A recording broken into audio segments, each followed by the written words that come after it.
Avant de commencer, il convient de rappeler de quelques notions élémentaires en relation avec le calcul de l'amortissement, à savoir qu'est-ce qu'un amortissement, ce que vous entendez par valeur résiduelle et durée d'utilité. L'amortissement correspond à la consommation des avantages économiques liés à un actif corporel ou incorporel. Et la valeur résiduelle, c'est le montant net qu'une entreprise s'attend à obtenir pour un actif à la fin de sa durée d'utilité. Aussi la durée d'utilité, soit la période pendant laquelle l'entité s'attend à utiliser un actif amortissable, ou bien soit le nombre d'unités de production ou d'unités similaires que l'entité s'attend à obtenir de l'actif considéré. C'est elle a opté pour une méthode d'amortissement selon les unités de production. Alors, nous avons déjà évoqué les différents modes d'amortissement. On avait dit qu'il existe 4 modes d'amortissement, à savoir l'amortissement linéaire, l'amortissement dégressif, l'amortissement progressif et le mode des unités de production. Aujourd'hui, on ne va pas parler de tout cela. On a supposé que vous les connaissez déjà. Donc, on va se focaliser sur l'amortissement dégressif. Par définition, on sait que l'amortissement dégressif conduit à une charge décroissante sur la durée d'utilité de l'actif. C'est-à-dire, l'annuité d'amortissement de la deuxième année est inférieure à la première année et celle de la troisième année est inférieure à la deuxième année et ainsi de suite. L'amortissement dégressif est appliqué par les entreprises dont les équipements concourent directement à la production. Par exemple, matériel et outillage, matériel de manutention, etc. Aussi, il est appliqué par les entreprises du secteur touristique. Donc, si vous voulez avoir plus de détails sur la liste des équipements éligibles à l'amortissement dégressif, je vous invite à consulter le décret exécutif numéro 271/92 sur le journal officiel.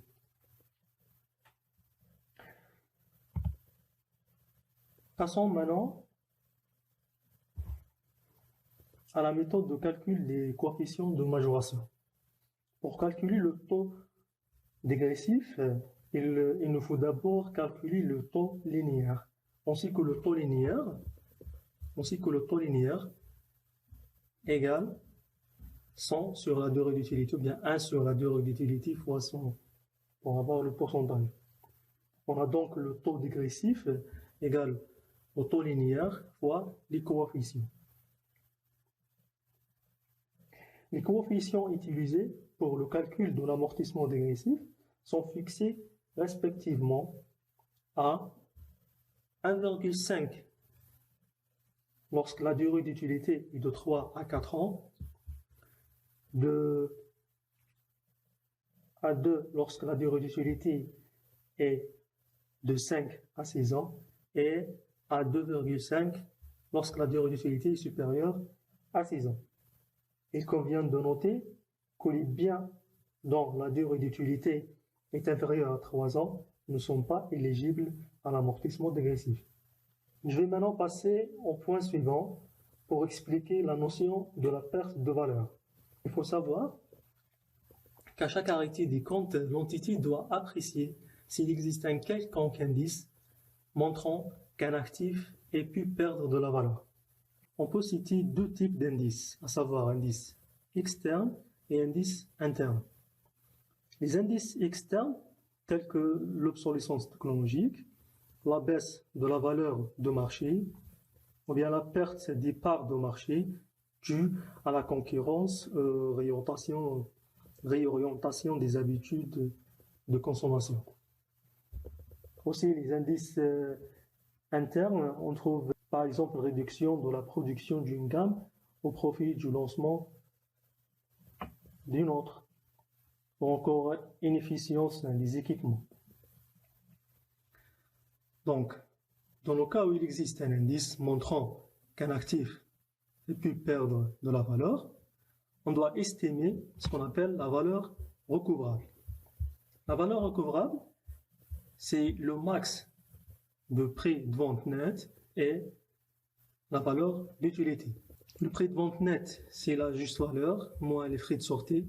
Et la valeur d'utilité, c'est la valeur actualisée des flux de trésorerie future estimée attendue de l'utilisation continue de l'actif.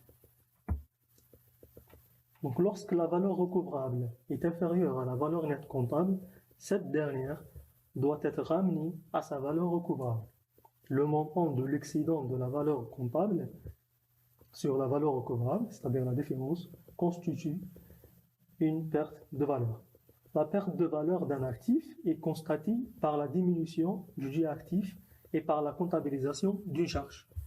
Donc, l'écriture comptable, on débite le compte de charge 68 et on crédite les comptes de bilan 29. Alors, ultérieurement, c'est-à-dire après avoir constaté une perte de valeur courant les exercices passés, par exemple, j'ai constaté une perte de valeur l'année passée, et cette année, j'ai un autre indice de perte de valeur. Donc, je vais comparer la valeur recouvrable avec la valeur nette comptable. Donc, si la valeur recouvrable est supérieure à la valeur nette comptable, on doit constater ce qu'on appelle une reprise de perte de valeur dans un compte de produit. C'est-à-dire, on débite le 29, le compte de bilan 29, par le crédit du compte 78. Toutefois, il y a une limite à la reprise par rapport au montant de la reprise.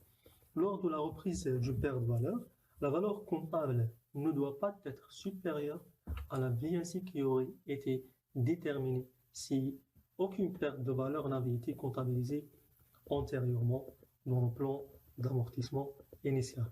Peut-être c'est une notion un petit peu ambiguë, mais gardez à l'esprit qu'il y a une limite par rapport à la reprise de perte de valeur. So, to enhance our knowledge, we'll have some practical exercise. Donc, on a cet exercice, un matériel acquis le 2 janvier 2018 pour un montant de 20 000 unités monétaires. Au 31/12/2018, la valeur nette recouvrable du matériel est de 10 000. Et au 31/12/2019, le test de dépréciation peut dégager une valeur recouvrable de 7 900. Sachant que l'entreprise a décidé de l'amortir selon la méthode du mode d'amortissement dégressif sur 5 ans, il vous est demandé de présenter le plan d'amortissement initial, présenter le plan d'amortissement révisé tenant compte des réajustements induits par le test de dépréciation et de passer les écritures comptables. Alors, on va commencer par le premier point, le plan d'amortissement initial. Ça veut dire quoi le plan d'amortissement initial? C'est-à-dire plan d'amortissement sans tenir compte au test de dépréciation, c'est-à-dire les pertes de valeur.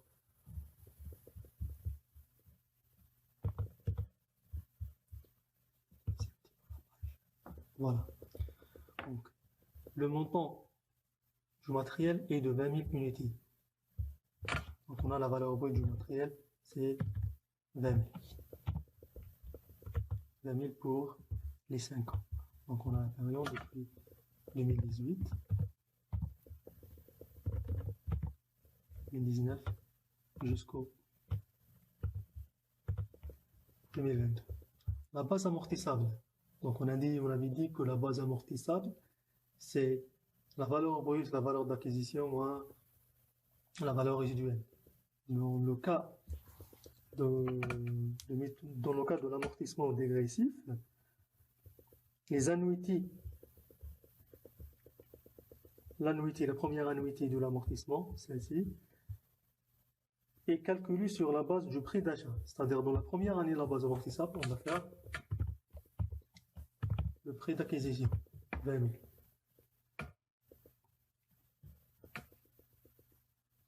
Et l'amortissement dégressif des annuités suivantes s'applique sur la valeur résiduelle, c'est-à-dire la VNC précédente.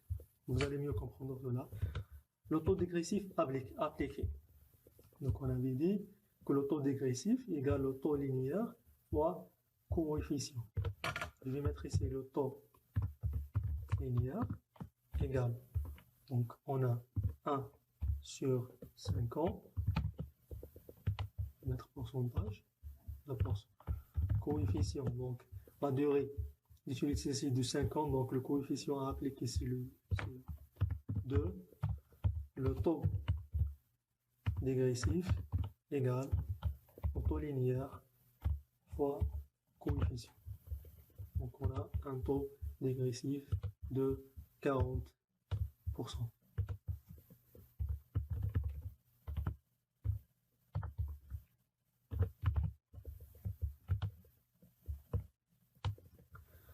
Donc,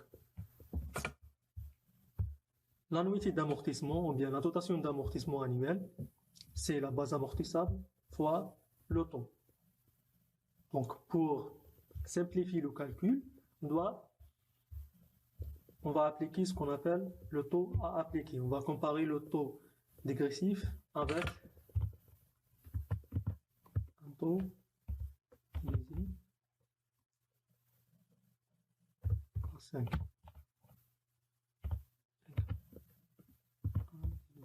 Il reste 4 ans. 1 sur les 3 ans qui restent.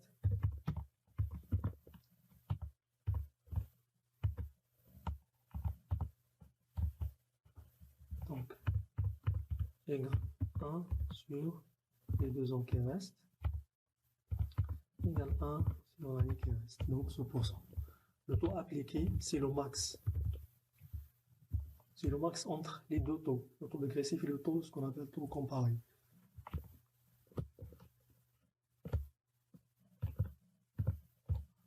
Donc si le taux dégressif est supérieur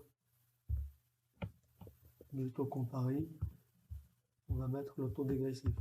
Sinon, on va mettre le taux comparé.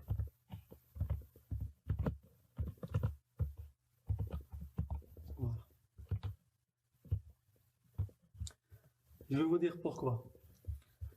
Parce qu'il y a un problème, ça c'est une méthode de calcul pour simplifier le calcul de l'annuité d'amortissement. Mais pour éviter que la dernière annuité soit plus élevée que la précédente, l'entité est autorisée à pratiquer des annuités constantes pour chacune des 2 derniers exercices. Donc on va calculer l'annuité pour mieux comprendre. L'annuité d'amortissement égale la base amortissable fois le taux appliqué.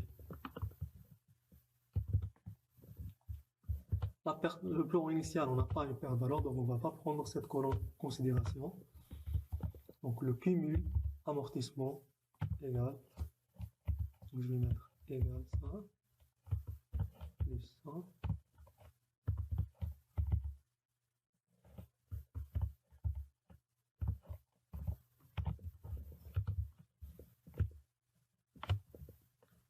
Et la VSI du plan initial égale la valeur brute moins le cumul.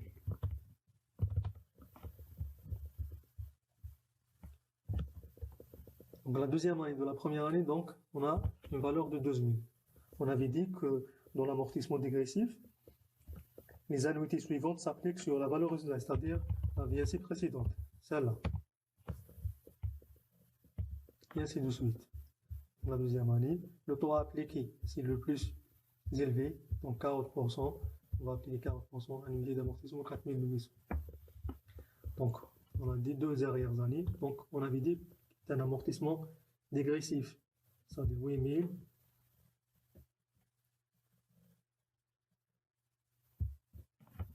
4000, 2000, 2160, 2100. Si on n'a pas fait cette méthode, regardez ce qui se passe dans les 2 dernières années. Supposons que dans la 4e année, on a utilisé un taux de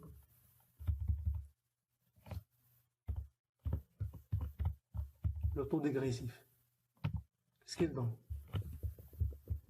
On a utilisé le taux dégressif. On a une annuité de 1729. Par contre, la dernière année, c'est 2792. La dernière année est supérieure à la deuxième année. Donc, on a perdu la notion de décroissance, l'annuité décroissante. On avait dit que l'amortissement dégressif, conduit à des annuités décroissantes. Donc pour respecter ce principe, on divise cette annuité sur 2, sur les 2 dernières années. Solution mathématique simple, c'est simple.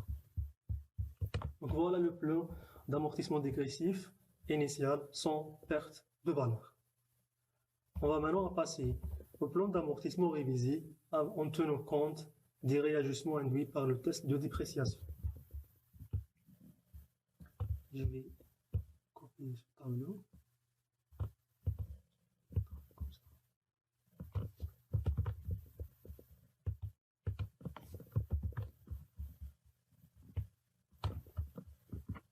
Il n'y a aucun changement dans le tableau, donc on va juste directement passer au test de valeur. On a au 31/12/2018, la valeur nette recouvrable du matériel est de 10 000 unités. Donc c'est-à-dire, je vais mettre ici valeur nette comptable, valeur recouvrable, donc perte de valeur.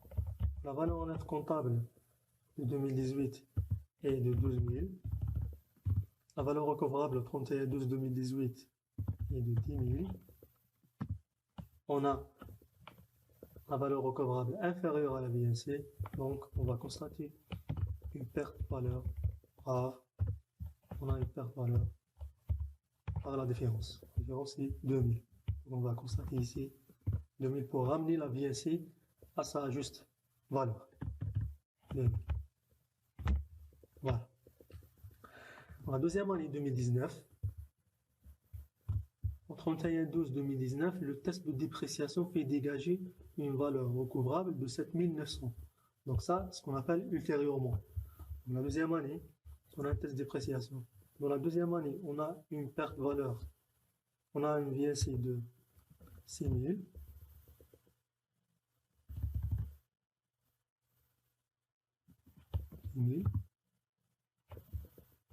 On a une perte de valeur de 7900.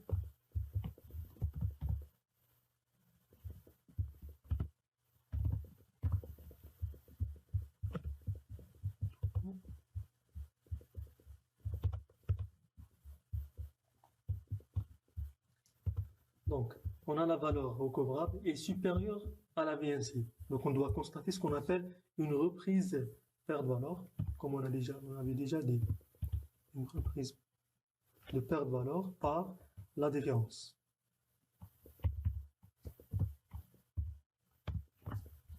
« 1900. On a une reprise de perte de valeur de 1900.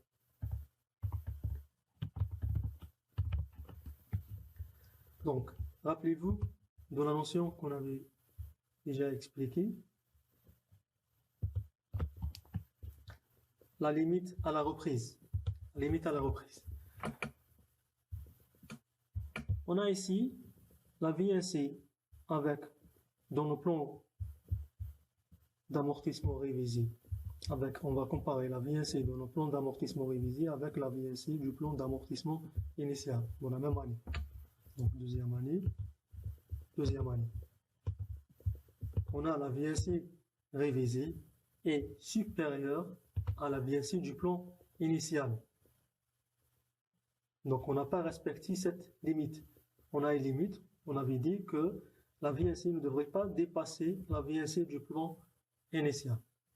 Donc la reprise, on ne peut pas faire une reprise d'un montant de 1900. Dans ce cas-là, on n'a pas respecté le principe de prudence. Le principe de prudence, c'est de ne pas surévaluer les actifs et les produits et ne pas sous-évaluer les passifs et les charges. C'est comme si on a surévalué notre actif. Donc, qu'est-ce qu'on va faire? On va faire la différence 1900 moins la VNC du plan initial. On a un écart de 700. Donc la reprise, on va diminuer 700 du montant de la reprise. Donc on peut faire une reprise de 1200. Uniquement on peut faire une reprise de 1200. Dans ce cas-là, la VNC révisée est égal, ne dépasse pas la variation du plan initial et tout est bien. Voilà, c'est une autre capsule par rapport à l'amortissement, de pratiquer, repratiquer cet exercice avec d'autres modes d'amortissement.